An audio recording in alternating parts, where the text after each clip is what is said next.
untuk Kapenu, saya akan menjelaskan tentang alokasi laba, di mana sesuai dengan soal yang diberikan oleh dosen dan ilustrasi yang ada dalam buku, diketahui bahwa selama tahun 2001, katakanlah 2001, perusahaan AB memperoleh pendapatan 50 juta dan beban 35 juta, sehingga menghasilkan laba 15 juta. Pada tahun tersebut, Aldi masih memiliki saldo modal sebesar 20 juta selama tahun berjalan. Tetapi investasi modal Bayu selama tahun berjalan berubah-ubah sebagai berikut. Akan dilampirkan dalam tabel berikut. Tanggal 1 Januari saldo 15 juta, dan tanggal 1 Mei debit 3 juta sehingga saldonya menjadi 12 juta. Tanggal 1 September dikredit 500.000 dengan jumlah saldo 12.500.000. Tanggal 1 November didebit 1 juta sehingga saldonya menjadi 11.500.000. Dan pada tanggal 31 Desember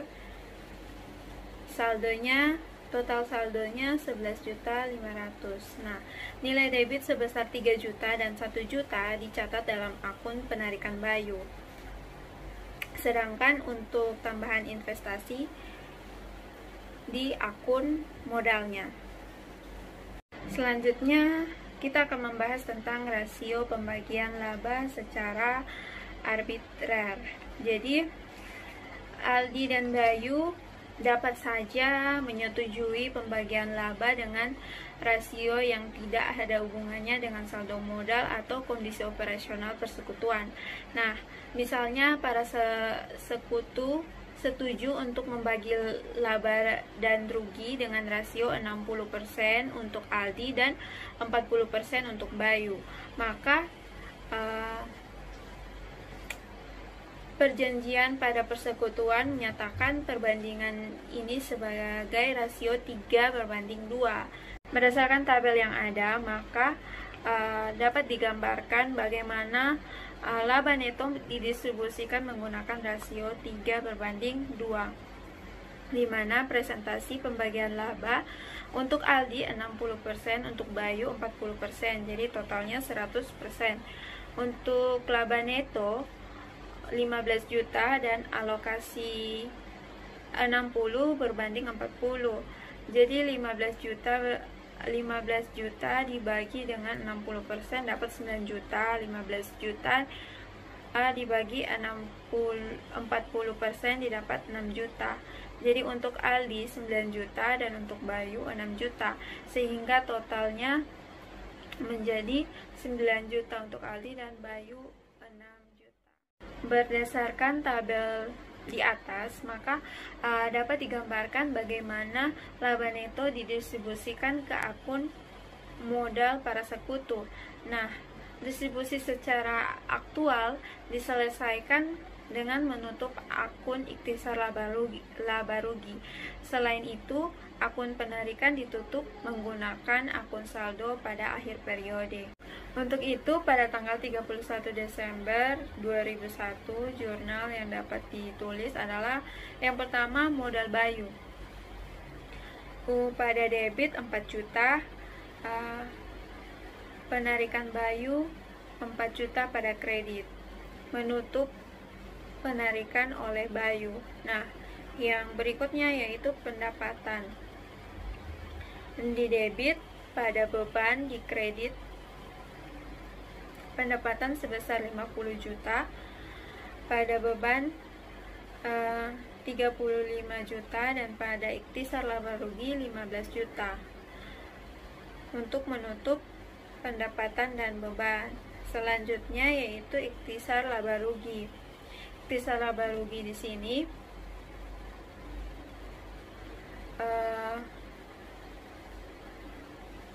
di debit 15 juta dan modal Aldi di kredit sebesar 9 juta modal Bayu sebesar 6 juta. Jadi, untuk mendistribusikan laba berdasarkan perjanjian. Selanjutnya, kita akan masuk pada bunga atas saldo modal. Nah, perjanjian persekutuan dapat memberikan bunga atas saldo modal sekutu sebagai bagian dari distribusi laba, di mana tingkat bunga seringkali dinyatakan dalam presentasi tertentu. Tetapi beberapa persekutuan menggunakan sekutu bunga untuk mengacu kepada suku bunga BI atau suku bunga pasar uang saat ini. Nah, seperti yang telah disebutkan sebelumnya, bunga atas saldo modal bukanlah merupakan bentuk distribusi laba. Jadi perhitungan dilakukan setelah laba neto ditentukan agar dapat diputuskan bagaimana laba didistribusikan. Nah, yang harus diperhatikan adalah ketika bunga atas saldo modal termasuk dalam rencana distribusi laba. Nah, sebagai contoh, jumlah yang didistribusikan dapat berbeda secara signifikan, tergantung kepada apakah bunga dihitung dari saldo awal, saldo akhir, atau rata-rata saldo dalam satu periode, sebagaimana besar provisi bunga atas modal menyatakan rata-rata tertimbang saldo modal.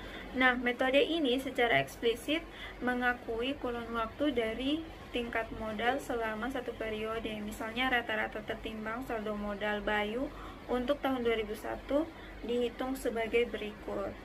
Pada tabel, pada tanggal 1 Januari saldo 15 juta. Jumlah bulan ada 4, dan bulan dikali dengan saldo 15 dikali 4 60 juta. Pada tanggal 1 Mei di debit 3 juta, saldo 12 juta.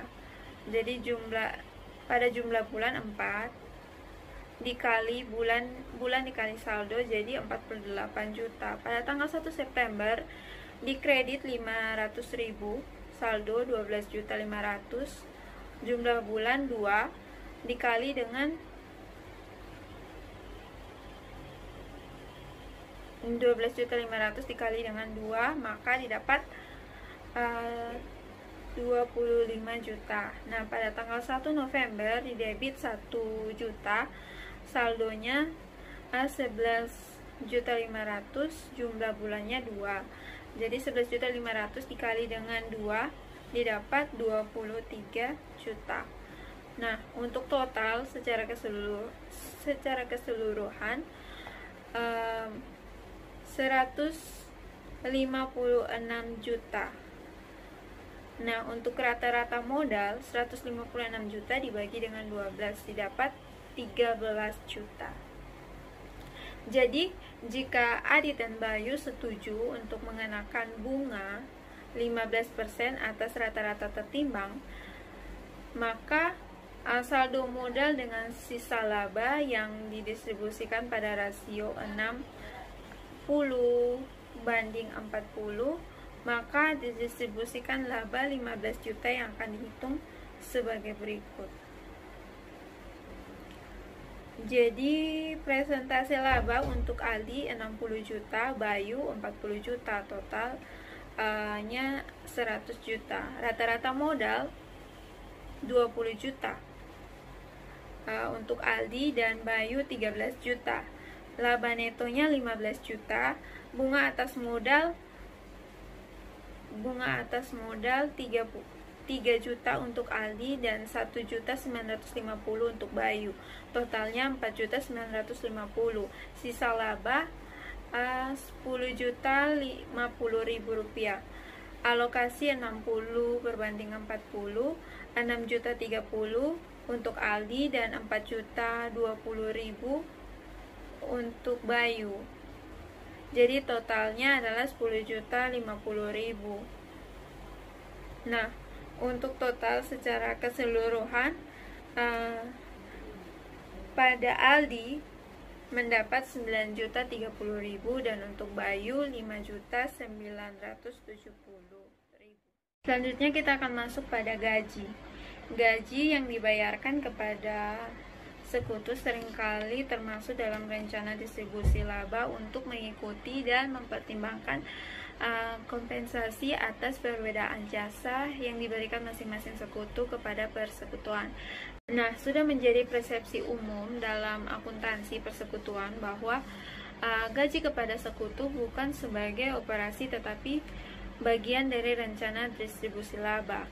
Nah, persepsi ini berhubungan erat dengan konsep kepemilikan dalam ekuitas. Berdasarkan teori kepemilikan, menginvestasikan modal dalam jasa pribadi untuk menghasilkan laba. Laba dihasilkan dari kedua investasi tersebut. Untuk itu, untuk menghitung gaji para sekutu, misalnya perjanjian persekutuan menyatakan bahwa gaji yang dibayarkan ke Aldi sejumlah 2 juta dan Bayu 5 juta. Sisanya akan dibagikan dengan dasar distribusi laba 60 berbanding 40. Distribusinya dihitung sebagai berikut. Jadi presentasi laba untuk Aldi 60%, Bayu 40%. Jadi totalnya adalah 100%. Nah, untuk laba neto totalnya 15%. Untuk gaji untuk Aldi 2 juta dan Bayu 5 juta. Totalnya adalah 7 juta. Sisa laba 8 juta didapat dari 15 juta dikurangi dengan 7 juta. Untuk alokasi 60 berbanding 40. Untuk Aldi 4.800.000 dan untuk Bayu 1.200.000. Totalnya adalah 8 juta. Nah, total secara keseluruhan untuk Aldi 6.800.000 dan Bayu 6.200.000. Baik, mungkin itu saja yang dapat saya sampaikan. Lebih dan kurang salah atau benarnya saya mohon maaf.